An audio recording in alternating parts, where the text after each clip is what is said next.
So 'n paar Woensdae terug het ek met jou gedeel oor Saggeus wat so in sy hele wese gesoek het om die man wat deur sy dorpie stap te ontmoet, dat hy in 'n wilde vyeboom opgeklim het. En hier is nou 'n videoetjie van 'n regte wilde vyeboom en hoe massief groot daardie boom was en dat Saggeus bereid was om in daardie hoë groot boom te klim met die soeke wat hy gehad het om hierdie man te ontmoet. En Jesus het hom ontmoet en by hom aan huis gegaan.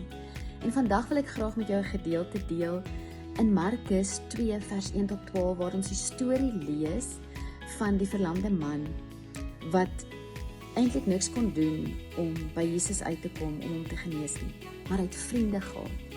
Vriende wat bereid was om hom deur 'n dak te laat sak om hom by Jesus uit te bring vir genesing.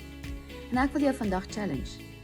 Wat doen ek en jy vir vriende om hulle by Jesus uit te bring? Mag jy daaroor nadink.